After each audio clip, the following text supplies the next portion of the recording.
So a few months ago, I met one of our patients, Benedicte, who, when she was a little girl, had a infection called Noma. Noma normally affects young children who are malnourished, not vaccinated, and have had some general systemic illness, like let's say measles. If they survive the measles or another major illness like that, it weakens their immune system, and within a week or 2 weeks after this, after recovering from measles, the infection begins in their face, usually in their mouth or inside the nose. And this infection rapidly spreads through the soft tissues of the face, and there's a race between the immune system and the bacteria. And depending on where that final line is drawn determines whether, one, the child lives or dies, and then two, how much the face they will lose. About 80% of the children with acute Noma die.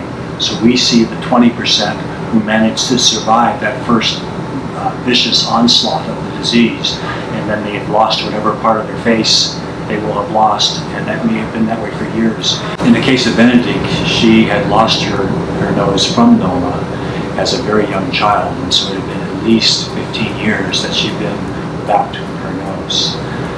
She'd also lost a portion of her upper lip, and so that was sunken in, and she'd lost a part of her upper jaw, which was contributing to the malformation that she had.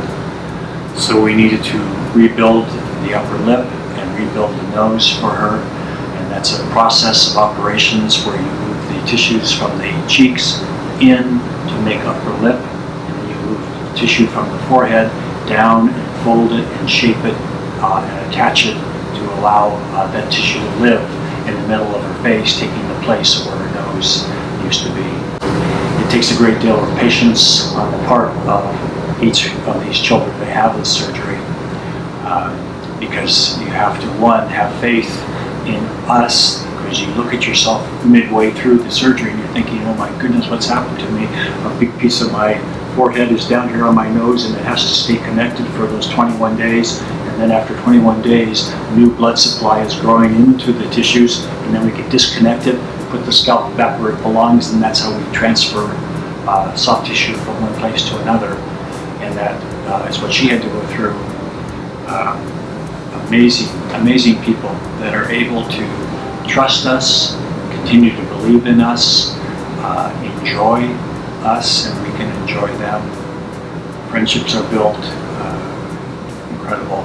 And then to also begin to see the transformation of what it means to have a nose again. All your growing up years, you have been the person that doesn't have a nose.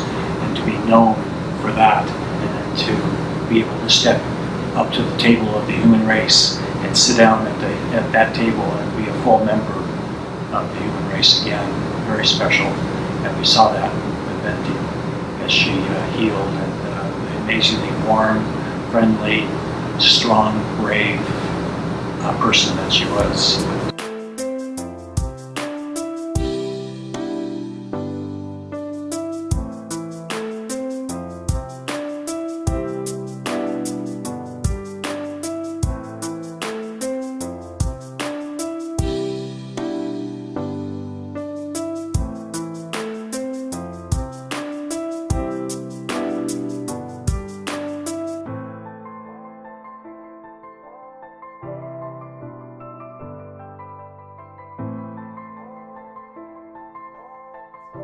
Oh yeah, so Benedicte leaves on Wednesday, Adama leaves on Tuesday.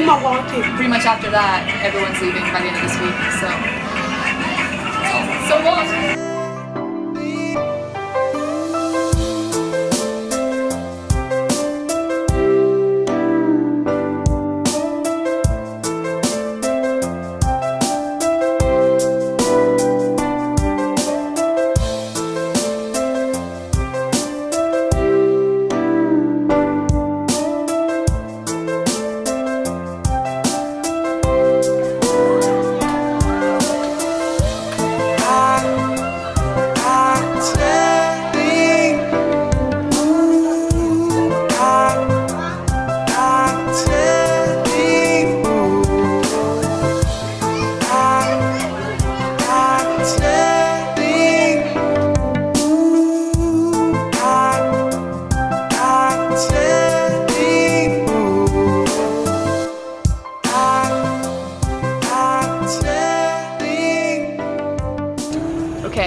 is May 25th, and it's the last day for all of our patients on board, except for 3 of them who are still on board. But other than that, they're all, as you can see down here, leaving to go home, which is great. But Yeah, also, it's great. It's bittersweet. yeah, it's very, But it's wonderful. very bittersweet. I'd say that's the best way to describe it. Yeah.